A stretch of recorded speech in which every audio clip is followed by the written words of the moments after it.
تو اسی محلے میں ہر سال ایک اسکالرشپ چلاتی ہے، حیا کی روشنی، جس میں غریب لڑکیوں کو تعلیم کے لیے مدد دی جاتی ہے۔ انٹرویو میں جب اس سے پوچھا گیا آپ کی سب سے بڑی جیت کیا ہے، اس نے جواب دیا، میں نے لوگوں کی زبان کو نہیں، اپنے ضمیر کو جواب دیا، یہی میری سب سے بڑی جیت ہے۔ 3 بہنوں میں سے دوسرے نمبر پر تھی مریم۔ مریم کا انٹرسٹ ماس کمیونیکیشن میں تھا۔ وہ کچھ ریکارڈنگ کر رہی تھی، تبھی امی بولی، ذرا دھیرے بول بیٹی، محلے کی دیواریں بہت پتلی ہیں۔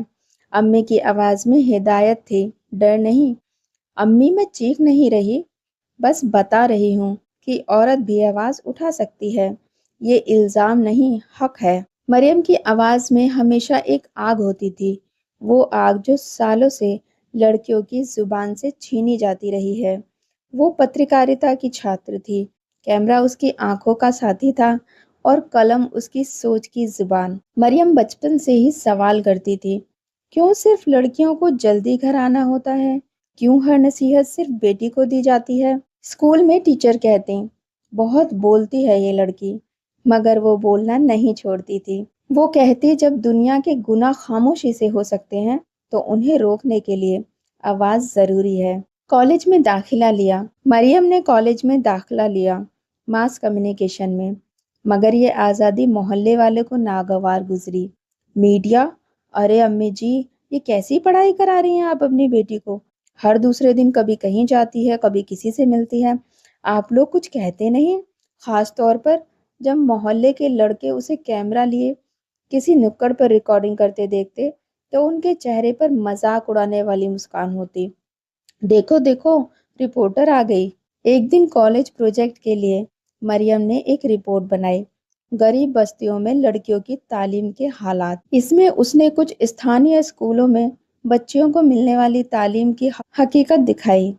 بس یہی رپورٹ اس کی زندگی کا سب سے بڑا طوفان بن گئی۔ محلے میں جلسے کی طرح باتیں پھیل گئیں، اپنے ہی محلے کے خلاف رپورٹ بنائی ہے، ابا ہوتے تو کیا ایسی چھوٹ دیتے؟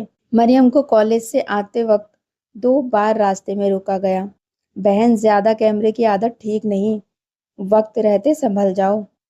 مگر اس نے منہ پر تالا نہیں لگایا اور بنا ڈرے جواب دیا، جن عورتوں کی آواز سے تمہیں ڈر لگے انہیں عورت نہیں، انقلاب کہتے ہیں۔ گھر میں ماحول تناؤ بھرا تھا، امی ہر بات پر چپ ہو جاتی، نانی کی طبیعت اور بگڑ رہی تھی، روبیدہ بھی اپنی تیاری میں لگی تھی۔ مریم کو ایسا لگنے لگا تھا جیسے وہ سب کے لیے بوجھ بن رہی ہے۔ ایک رات جب وہ چھت پر بیٹھی تھی، اس نے آسمان کی طرف دیکھا اور بدبدائی، یا اللہ، کیا میں واقعی اتنی بری ہوں؟ کیا سچ کا ساتھ دینے کا مطلب ہے تنہا ہو جانا؟ اگلے دن اس نے اپنی ساری ریکارڈنگز ڈیلیٹ کر دی، کیمرہ پیک کر کے کونے میں رکھ دیا۔ 3 دن وہ کمرے سے باہر نہیں نکلی۔ پھر ایک لڑکی شفا آئی جو اسی محلے کی تھی۔ اس کا ویڈیو مریم نے 1 سال پہلے بنایا تھا جب اس کے ساتھ چھیڑ چھاڑ ہوئی تھی اور مریم نے رپورٹ کے ذریعے پولیس تک بات پہنچائی تھی۔ شفا بولی، آپ نے میری جان بچائی تھی باجی، اگر آپ ہار گئیں ہم سب کی آواز بند ہو جائے گی۔ یہ لفظ جیسے کسی کمرے کی کھڑکی کھول گئے۔ مریم نے پھر سے کیمرہ اٹھایا۔ اس بار اس کا پروجیکٹ تھا تنہا لڑکیوں کی دنیا جو گھر میں بھی بے گھر ہیں۔ اس کی ڈاکیومنٹری کو نیشنل میڈیا فیسٹیول میں بیسٹ سوشل رپورٹ کا ایوارڈ ملا۔ جب اس کا نام پکارا گیا، مس مریم صدیقی، تو محلے کی کھڑکیاں پہلی بار تالیاں بجاتے ہوئے کھلیں۔ ٹی وی پر اس کی رپورٹ چلی، جب ایک لڑکی نے صرف سوال نہیں کیا بلکہ جواب بھی دیا۔ اب وہی لوگ جو اسے بد زبان کہتے تھے اسے بہتر سوچ والی بیٹی کہنے لگے۔ مریم نے محلے میں ایک چھوٹا سا میڈیا سینٹر کھولا جہاں لڑکیوں کو موبائل، جرنلزم، کیمرہ ہینڈلنگ اور اسکرپٹنگ سکھائی جاتی ہے۔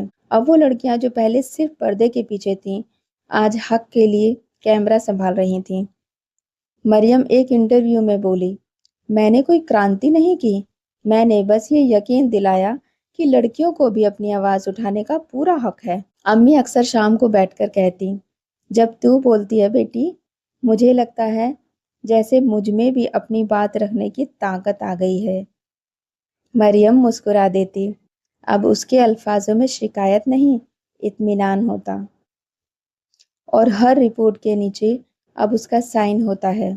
صرف آواز نہیں، سچائی ہوں میں۔ مریم۔ تینوں بہنوں میں سب سے چھوٹی بہن کا نام ہے صہیبہ۔ صہیبہ ذرا بول بھی لیا کر، کب تک خاموش رہو گی؟ مریم اس کی اسکیچ بک دیکھتے ہوئے بولی۔ ہر بات کو بس پنوں پر سجانے سے کچھ نہیں ہوتا، کبھی کبھی آواز بھی اٹھانی پڑتی ہے۔ صہیبہ مسکرا دی۔ وہ وہی مسکان تھی جس میں پوری کائنات کا درد سمایا ہوتا ہے۔ میری پیاری باجی، کچھ باتیں صرف رنگوں سے ہی کہی جاتی ہیں، الفاظ اکثر دھوکہ دے جاتے ہیں۔ صبیحہ سب سے چھوٹی بہن تھی، نازک، تنہا اور تصور میں کھوئی رہنے والی۔ اسے پینٹنگ، اسکیچنگ اور اردو شاعری سے بے انتہا محبت تھی۔ وہ دن بھر اپنی ڈائری میں اشعار لکھتی، پرانے اخباروں سے تصویریں کاٹتی اور دیواروں پر اداسی سے لپٹے چہرے بنا دیتی۔ جب روبیدہ کتابوں میں ڈوبی رہتی اور مریم دنیا سے لڑتی، تب صبیحہ اپنی کھڑکی سے باہر جھانکتی رہتی، جیسے زندگی کو دور سے دیکھ رہی ہو۔ وہ کسی سے شکایت نہیں کرتی تھی۔ اس کی پوری زندگی ایک کورا کینوس تھی جس پر اس نے اپنے جذبات خود ہی اڑیلے تھے۔ مگر محلے والوں کو یہ خاموشی بھی ہضم نہیں ہوتی تھی۔ بڑی عجیب لڑکی ہے یہ صبیحہ، نہ کسی سے بات، نہ کسی سے میل جول، ضرور کوئی بات ہے۔ آخر ایسے کس کے خیالوں میں کھوئی رہتی ہے جو کسی سے بات تک نہیں کرتی؟ ایک دن محلے کے لڑکوں نے دیکھا کہ صبیحہ گلی کے نکڑ پر بیٹھ کر ایک ہینڈی کیپڈ پینٹر کی مدد کر رہی تھی۔ وہ اس کا رنگ اٹھانے میں مدد کرتی، برش صاف کرتی اور اس کے کام کو نوٹ کرتی۔ اسی دن محلے میں آگ کی طرح بات پھیلی، وہ لڑکی تو اس پینٹر کے ساتھ بیٹھتی ہے، پتہ نہیں کیا چل رہا ہے۔ خالہ راشدہ کو تو جیسے پھر سے موقع مل گیا۔ ایک گھر کی 3 لڑکیاں اور تینوں ہی اپنی اپنی چالیں چل رہی ہیں۔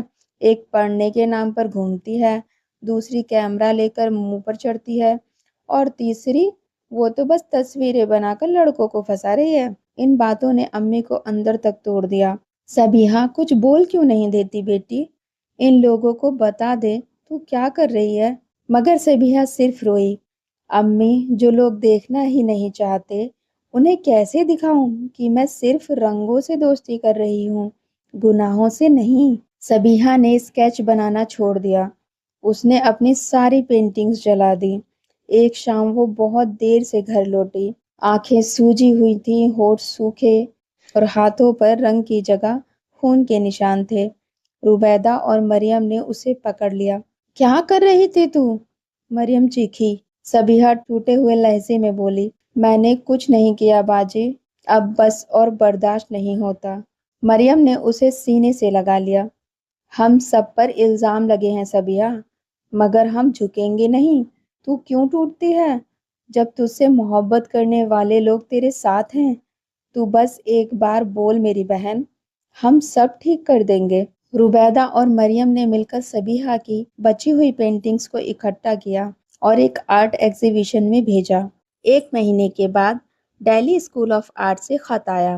مس Sabiha Siddiqui, Your work reflects emotional depth and silence rebellion. We would like to offer you a scholarship. جب صبیحہ کو یہ خبر ملی، وہ پھوٹ پھوٹ کر روئی۔ باجی، میری خاموشی بھی سنی گئی۔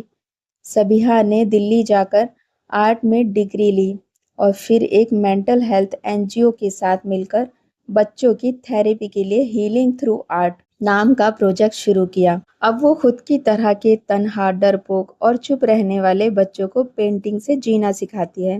آج جب کوئی پوچھتا ہے آپ نے کیسے سہا سب کچھ، وہ مسکرا کر کہتی ہے، میں نے تو بس رنگوں سے دوستی کی اور رنگوں نے مجھے دنیا سے ملوا دیا۔ تینوں بہنیں اب ایک مثال ہیں۔ روبیدہ ایک افسر، مریم ایک آواز، صبیحہ ایک تصویر۔ تینوں پر الزام لگے مگر انہوں نے ہر الزام کو عزت میں بدل دیا۔ اب وہ اپنے محلے کی نہیں، پورے شہر کی مثال ہیں۔ اگر آپ کو میری سٹوری پسند آئی تو ویڈیو کو لائک کریں، شیئر کریں اور چینل کو سبسکرائب کریں۔ اور اگر آپ کسی اسپیسیفک ٹاپک پر کہانی سننا چاہتے ہیں تو مجھے کمنٹ باکس میں بتائیں۔ میری نیکسٹ سٹوری کا ٹائٹل آپ کا پسندیدہ ٹاپک ہوگا۔